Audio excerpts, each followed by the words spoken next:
देखो हम बात करते हैं कि ये जो तीनों इंस्टीट्यूशन है किस तरीके से हमारी ग्लोबलाइजेशन में मदद करेंगे। सबसे पहले तो हम इमानुएल वैलेंस्टाइन की थ्योरी है, that is word system analysis, जो कहती है कि जो अमीर देश है डेवलप वो कोर में है, जो थर्ड वर्ल्ड कंट्रीज़ हैं वो सेमी पेरिफेरी में, और जो बिल्कुल ही अंडर डेवलप ब्लॉक्स हैं वो हैं आपके पेरिफेरी में। ठीक है, जैसे अफ्रीका हो गया। हम बात करते हैं इंटरनेशनल मॉनेटरी फंड की। पहले मैं तीनों के बारे में बताऊंगी, उसके बाद में हम डिस्कस करेंगे कि इसने कैसे हेल्प करा है। सबसे पहले आपका इंटरनेशनल इकोनॉमिक सिस्टम। देखो इसके बारे में सबसे पहले वो तो वर्ल्ड वॉर सेकंड के बाद में बना था। 44 मेंबर्स थे, 70 डेलीगेट्स थे। इन लोगों को लगा कि इकोनॉमिक सस्टेनेंस लाएंगे ये लोग वर्ल्ड इकोनॉमी के लिए। ये बिल्कुल कन्विंस थे कि जो 1930s का ग्रेट डिप्रेशन हुआ है वो इसलिए हुआ है क्योंकि बैरियर्स नहीं हटाए गए और ट्रेड नहीं प्रमोट किया। तो इन लोगों का मेन मकसद था कि लोग टैरिफ्स हटा देंगे, बैरियर्स हटा देंगे। ठीक है, और इन लोगों की मीटिंग जो करी थी वो करी थी कह सकते हैं माउंट वॉशिंगटन होटल में, न्यू हैम्पशायर में। और ये करवाई थी यूएसए का एक प्रेसिडेंट है, दैट इज़ विल्सन। ठीक है, तो ये सब हुआ था। तो अब थोड़ा सा मेन फंक्शन पे बात करते हैं इसकी, आईएमएफ की। देखो ये ना एक तो आपको क्रेडिट देगा, लोन देगा और कॉपरेशन इन बिल्ड करेगा, क्राइसिस से बचवाएगा, आपको कोऑर्डिनेशन करवाएगा, ये एक्सचेंज रेट करवाएगा, और कह सकते हैं स्ट्रक्चरल एडजस्टमेंट प्रोग्राम्स में भी हेल्प करेगा। उसके 4 मेन फंक्शंस हैं। एक तो टेक्निकल सपोर्ट देता है, उसके अंदर बेसिकली है कि रिपोर्ट्स वगैरह पढ़ेगा, आपकी काम नहीं देगा और उस हिसाब से आपको टेक्निकल असिस्टमेंट और असिस्टेंस और इकोनॉमिक ट्रेनिंग और सपोर्ट वगैरह देगा। दूसरी चीज़ है लोन्स देता है। तो गरीब कंट्रीज़ को लोन चाहिए होता है, ठीक है, उनके पास इतना रिसोर्स नहीं होता। तो अभी $300 बिलियन हैं इसके पास। ठीक है, पहले 50 बिलियन थे, अभी 300 बिलियन आ गए हैं। क्या कहते हैं 1950 से अभी 70 सालों में यूएस सबसे बड़ा शेयर है इसके लोन का। वो क्योंकि उसके पास सबसे ज़्यादा लोन है तो उसके पास 16% वोटिंग है, यूके के पास 4% वोटिंग है, उस हिसाब से वोटिंग होती है तुमको। और इसमें 183 कंट्रीज़ हैं, तो वही सब वोट देंगे। अगर इसको ज़्यादा वही सब वोट देंगे, वही सब लोन मतलब पैसा भी डालेंगे इसमें। अगर वो ज़्यादा लोन वगैरह चाहिए होगा तो वो कहेगा इनको कि मेरे को ज़्यादा चाहिए। तो this is one thing about the loan thing. अब ये लोन वगैरह देगा, ठीक है। अब एक है इकोनॉमिक सर्विलेंस करेगा, अंदर घुस के आपके कंट्री को पहले वो देखेगा, एरिया वीकनेस क्या है बताएगा, लूप होल्स बताएगा, आपको करेक्ट करेगा जिससे आपकी क्राइसिस रिजोल्यूशन और क्राइसिस प्रिवेंशन हो जाए। ठीक है, तो एक से शॉक से बचाएगा आपको। फिर आ गया आपका SAP, that is structural adjustment programme. वो यही है कि आपकी कंडीशनलिटी क्लॉजेस लगा दिया उसने, या आर्टिफिशियल बैरियर्स हटवाने को कहेगा। तो वो 2-3 चीज़ें इसमें कहता है SAP में। एक तो आर्टिफिशियल बैरियर्स हटा दो, वही है कि लिबरलाइजेशन,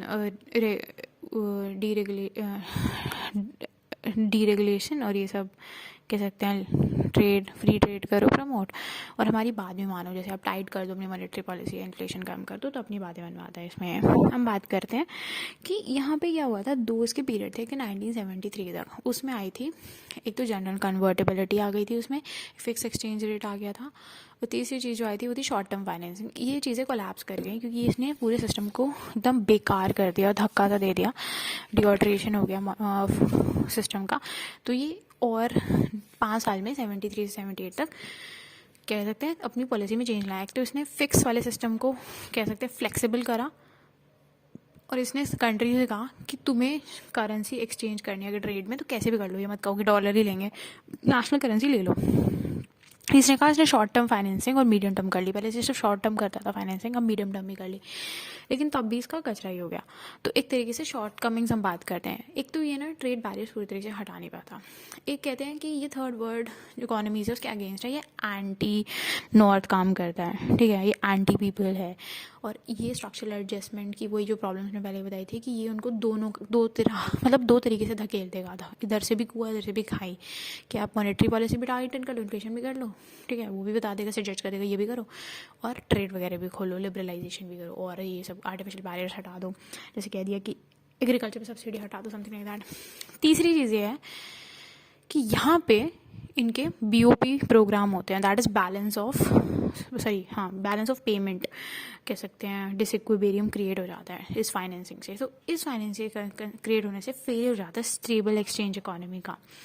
अब हम बात करते हैं सैप क्या होता है? सैप क्या होता है वो यही है कि अगर ये आएगा तो वल्नरेबल हो जाएंगे पुअर। ये एक न्यू लिबरल प्रोग्राम है ग्लोबलाइजेशन का जो MIF के अंदर बना हुआ है, ठीक है।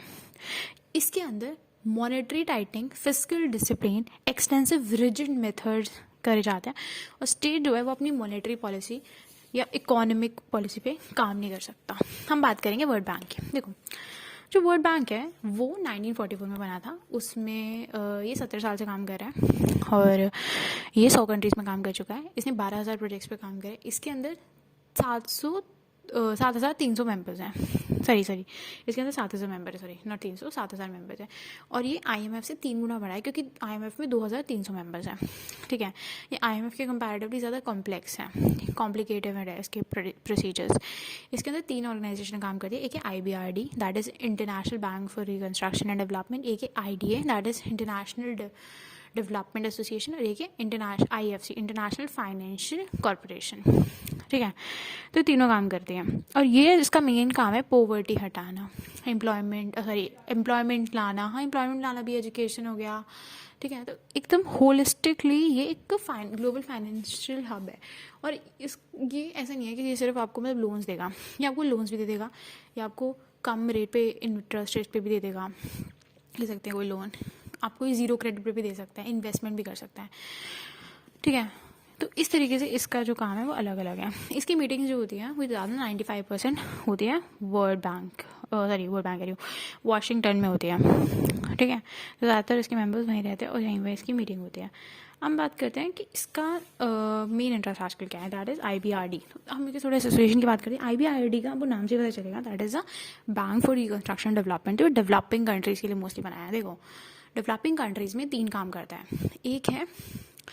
एक तो एडवाइस देगा उन्हें, एक ही उनको टेक्निकल सपोर्ट देगा और एक ही उनको रिकन्स्ट्रक्शन के लिए और रिस्क मैनेजमेंट के लिए सलाह देगा। फॉर एग्जांपल थाईलैंड है, ये कुछ ऐसी कंट्री है, ये डेवलप नहीं है, डेवलपिंग है, बट यहाँ पे इकोनॉमिक पोटेंशियल बहुत ज़्यादा है, बहुत सारे लोग बाहर से आके यहाँ पे रह रहे हैं। तो ऐसे सिस्टम में ये उनको बहुत अच्छे से एक्सपर्टाइज मैनेजमेंट में हेल्प करेगा, ठीक है। और ये ग्रांट करेगा, लोन्स हेल्प करेगा उन्हें, ठीक है। अब बात करते हैं कि इसके फंक्शन या ऑपरेशन क्या है। देखो पहले के टाइम पे ऐसा होता था कि इसका जो बैंक सिस्टम है वो इस तरह से काम करता है कि इकोनॉमिक एंडेवर लॉन्ग टाइम का, छोटे टाइम का ना हो। पहले ये सिर्फ इसे इलेक्ट्रिकल, इसे कोई मतलब प्लांट इंस्टॉल करना है, ट्रांसपोर्टेशन भी कर दिया, बट अब इसने बहुत एक्सपीरियंस कर लिया, बहुत अलग अलग जगह इसने काम कर लिया। और आपको काम क्यों, अगर आपको प्रोग्राम बनाना है तो वो आपको इस हिसाब से देगा कि आपकी कंट्री के पास पैसा कितना है, आपकी इकोनॉमी सिचुएशन कैसी और आपकी साउंडनेस क्या है प्रोग्राम की। जैसे एग्रीकल्चर हो गया, रिफॉर्म कोई प्रोजेक्ट हो गया आपका, फार्मर से रिलेटेड कोई प्रोजेक्ट हो गया, ठीक है। रूरल डेवलपमेंट हो गई, ठीक है। अर्बन डेवलपमेंट हो गई, ठीक है। शेल्टर हो गया, हाउसिंग हो गई, एजुकेशन हो गई, एम्प्लॉयमेंट हो गया, सैनिटेशन हो गई, हाइजीन हो गया, ठीक है। ह्यूमन राइट डेवलपमेंट में भी अगर ऐसा आपको कुछ काम है, ठीक है। वाटर डिस्पोजल सिस्टम हो गया, इंफ्रास्ट्रक्चर डेवलपमेंट, तो इन सब में आपको हेल्प कर देगा। अब बात करते हैं, अब फाइनली हम बात करेंगे, कह सकते हैं, वर्ल्ड ट्रेड ऑर्गेनाइजेशन की। देखो मैं आपको एक चीज़ बताती हूँ। सबसे पहली चीज़ वो ये है आपकी कि वर्ल्ड ट्रेड ऑर्गेनाइजेशन बना कब था। ये बना तो था आपका ITO, इंटरनेशनल ट्रेड ऑर्गेनाइजेशन बना था सबसे पहले आपका 1994 में। फिर आ गया था आपका GATT। तो जो GATT आया था आपका उस टाइम पर वो आया था आपका 1995 में, ठीक है। फिर आपका आया था ये वर्ल्ड ट्रेड। तो GATT की अगर हम बात करते हैं तो देखो GATT का सीन ये है कि अगर हम स्पेसिफिकली सिर्फ GATT की बात करेंगे तो आपको ये चीज़ मतलब समझ में आएगी, आपको देखने में भी पता चलेगा कि ये तो एक यूरुगो राउंड पे बना है सबसे पहले, ठीक है। क्योंकि वहाँ पे अलग अलग टाइप के राउंड होते थे, एक तो यूरुगो राउंड हो गया, कुछ मतलब अलग अलग भी होते थे। तो उसमें सबसे पहले जब ये आया था टोक्यो राउंड होता था, ये सब होता था। तो इसके ये जो था ये थोड़ा अथॉरिटेटिव कम था WTO से, जो अभी आया है। WTO अभी बना है, 2002 में बना है, ये 1 जनवरी को, ठीक है। और ये 70 साल पुराना है पूरा GATT। तो ये थोड़ा कम अथॉरिटेटिव होता था। इसमें थोड़ी नॉन डिस्क्रिमिनेटरी पॉलिसी, बायलैटरिज्म हो गया, ठीक है, यूनिलैटरिज्म, बायलैटरिज्म इसके अगेंस्ट हो गया, मल्टीलैटरिज्म की बात करेगा। But the problem was that GATT की इसके अंदर जो यूरुगो राउंड आया उसने इसने क्या करा, तो उरुगुए राउंड ने ट्रेड इशू रेगुलेट कर लिया ना। वो एग्रीकल्चर पे से बात कर पाया या ना वो IP इंटरनेशनल प्रॉपर्टी राइट्स पे बात कर पाया, ना वो ट्रेड एंड सर्विसेज पे बात कर पाया। अब आगे आने वाले टाइम पे इन सब पे बात होने गई WTO में। WTO तो एक है डिस्प्यूट रेजोल्यूशन मैकेनिज्म हो गया एक तरीके से, वो तो नेशनल ट्रेड प्रैक्टिसेस पे काम करता ही है। वो चीज़ तो आपको पता ही है कि वो तो करेगा। फिर दोहा एग्रीमेंट पे आया, उसके अंदर थोड़ी एग्रीमेंट हुई, इसमें चलती रहती है। मतलब ये जो WTO इसमें disagreement is a part and parcel. For example ये अमेरिकन आइडियोलॉजी के हिसाब से बना था, तब दिमाग में रख के। और ये इस तरीके से कि एक बार आप कम कर दो बैरियर्स, ठीक है, तो आपका एक बार कंसेशन से कम करवा दो बैरियर्स, तो आपको फिर बैरियर्स भर ही नहीं सकते, मतलब मुश्किल हो जाता है बढ़ाना। इस चीज़ को तो डिजास्टर बोलते थे डोनाल्ड ट्रम्प में भी। अगर डोनाल्ड ट्रम्प वैसे मतलब अमेरिका इस चीज़ से बैकआउट करे तो बहुत ज़्यादा ह्यूज समझो इसका चला जाता। लेकिन वैसे ये डिस्प्यूट मैकेनिज्म और कैसे नेशनल ट्रेड प्रैक्टिसेस पे काम करता है अभी, ठीक है। और ये थोड़ा WTO जो है वो थोड़ा यंग है, ठीक है, थोड़ा यंग है, ये आपको बताना चाहिए। अब देखो एक चीज़ तो ये है कि ये डिस्प्यूट पे काम करता है और ये कंसेशंस भी काम करता है। ये नेगोशिएट, अगर मान लो आपको कोई डिस्प्यूट हो गई है कि आपको कम करवाना है कोई, कि यहाँ पे तो ट्रेड बैरियर ज़्यादा है, तो ये सैंक्शन कर देंगे इस कंट्री को सारे मिलके, ठीक है, दूसरी कंट्री को सैंक्शन कर देंगे। नेगोशिएशंस भी कर सकते हैं बट सैंक्शन भी कर सकते हैं। और ये स्विट्जरलैंड कैनेडा में है, ठीक है। तो ये सब इसका चलता रहता है। ये है WTO का।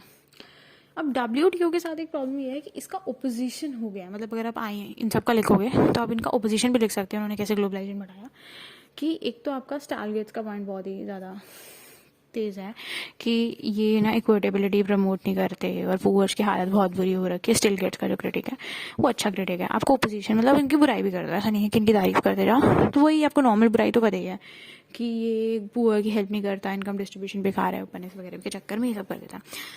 अब इस सब को हम छोड़ते हैं, अब हम बात करते हैं कि हम फाइनली इसके थ्रू कैसे ग्लोबलाइजेशन अच्छा कर पा रहे हैं, ठीक है, कर भी पा रहे हैं या नहीं कर पा रहे हैं। तो सबसे पहले लोग कहते हैं कि ग्लोबलाइजेशन इरिवर्सिबल प्रोसेस है। वो तो मैं नहीं कहूँगी, मैं कहूँगी कि पॉलिटिकल चॉइस है। अगर ये चॉइस है भी तो अगर आप इस चॉइस के हटाना चाहते हो तो आप ह्यूमैनिटी को तबाह कर दोगे। जो आपकी IMF है वो मॉनेटरी और मैक्रो इकोनॉमिक पॉलिसीज पे काम करता है, और जो आपकी वर्ल्ड बैंक है, ठीक है, वो काम करता है आपके इन्वेस्टमेंट में, इंस्टीट्यूशन बिल्डिंग में और पॉवर्टी रिडक्शन या पॉवर्टी एलिवेशन प्रोग्राम में। ये दोनों समझती हैं कि global integration for economy and fiscal development बहुत ही ज़्यादा ज़रूरी है। ये consensus building, mutual respect, mutual cooperation, ability building of developing countries पे काम करता है, ठीक है। ये किस तरीके का सिस्टम है। अब यहाँ पे इन लोगों ने रिफॉर्म भी करा है और इन लोगों ने इस चीज़ को समझा है कि बिना रिफॉर्म के कोई भी सिस्टम जो है दुनिया का काम नहीं कर सकता। आप भी नहीं काम कर सकते, हम भी नहीं काम कर सकते। तो इस तरीके से इन्होंने ये चीज़ बोली है कि अगर आप लोगों को रिफॉर्म करना है तो किस तरीके से रिफॉर्म करें। तो 4 तरीके जो है IMF ने रिफॉर्म करे हैं। एक तो वो स्टेबिलिटी लाया है आपकी इकोनॉमिक गवर्नेंस में, दूसरा वो इंटीग्रिटी और कह सकते हैं इंटीग्रिटी लाया है, ठीक है, इकोनॉमिक गवर्नेंस को उसने स्ट्रेंथन करा है, एक इंटीग्रिटी और स्टेबिलिटी लाया है। तीसरी चीज़ उसने ट्रांसपैरिटी लाया है, ट्रांसपेरेंसी लाया है, ठीक है, जैसे आप इंटरनेट यूज़ करो समथिंग लाइक दैट। अब इकोनॉमिक गवर्नेंस को स्ट्रेंथन करने का मतलब है कि आप लोग कोड्स बहुत ज़्यादा अच्छे रखोगे, मतलब कोड्स बना दोगे, इसी काम ऐसा होना चाहिए, गवर्नेंस होनी चाहिए प्रॉपर, ठीक है, कोड्स रूल्स ये सब। एक है कि अगर इंडिविजुअल इन्वेस्ट कर रहा है और एकदम से शॉक आ गया मार्केट में तो वो शॉक रिडक्शन मैकेनिज्म हो जाए और वो वल्नरेबल ना हो, किसी भी चीज़ से क्या हो, वो वल्नरेबल ना हो। अब इसके अंदर 3 प्रोग्राम्स है। एक है SDRM दैट इज SD, एक है आपका SDRM that is sovereign dept sovereign dept restructuring mechanism, एक है PRST, नहीं, एक है PRSP that is poverty reduction strategic paper, और एक है आपका इसके अंदर FSAP that is your financial sector assessment programme, ठीक है। ये तीनों इसके अंदर काम करते हैं। इसके अंदर अब और बातें हम बात करेंगे क्या है। एक है इसने मिलेनियम डेवलपमेंट पे काम करा है IMF ने, ठीक है। एक है कंट्रीज़ को समझने की ज़रूरत है कि हम कह सकते हैं, आप कह सकते हो कि एक टाइम पे कि आप ओपननेस कर दो या जो कुछ भी आपको करना है आप ये सब हटा दो, ठीक है, कंडीशनलिटी क्लॉजेस ये सब का, बट नेसेसरी रिफॉर्म लाने की भी ज़रूरत है। ऐसा नहीं कि कंडीशनलिटी क्लॉज लगा के सब कुछ काम हो जाएगा, ठीक है। एक इस चीज़ को ऑपरेशनल बनाओ, ठीक है, लोगों की मदद होनी चाहिए। एक है इस चीज़ में आप जो कुछ भी करना चाहते हो वो प्रॉपर सर्वेलेंस से हो, प्रॉपर सुपरविजन से हो, प्रॉपर टेक्निकल असिस्टेंस से हो, एक ट्रांसपेरेंसी आए जिसके थ्रू ऐसे मनी लॉन्ड्रिंग वगैरह का कुछ ना हो, ठीक है। और लिविंग स्टैंडर्ड्स भी प्रमोट हो लोगों के, ऐसा ना हो कि लिविंग स्टैंडर्ड्स प्रमोट ना हो। और एक है रिच कंट्रीज़ जो हैं वो ओपन कर दें मार्केट पुअर कंट्रीज़ के लिए, और जो प्राइवेट इन्फ्लोज हैं वो अलाउ हो जाए। ऐसा नहीं है कि पुअर कंट्री सिर्फ पीस डेवलपमेंट में लगी हुई है, प्राइवेट इन्फ्लोज को भूल गई हैं, ऐसे भी काम नहीं चलेगा। प्राइवेट इन्फ्लोज भी अलाउ करने की ज़रूरत है, ठीक है। अब बात करते हैं आगे। एक और चीज़ ज़रूरत है रिफॉर्म लाने की, तो रिफॉर्म लाने के साथ साथ लिसन एंड लर्न करने की ज़रूरत है IMF को। जब तक वो लिसन और लर्न नहीं करेगा उसका काम नहीं चलेगा, ठीक है। एक कलेक्टिव एक्शन और कह सकते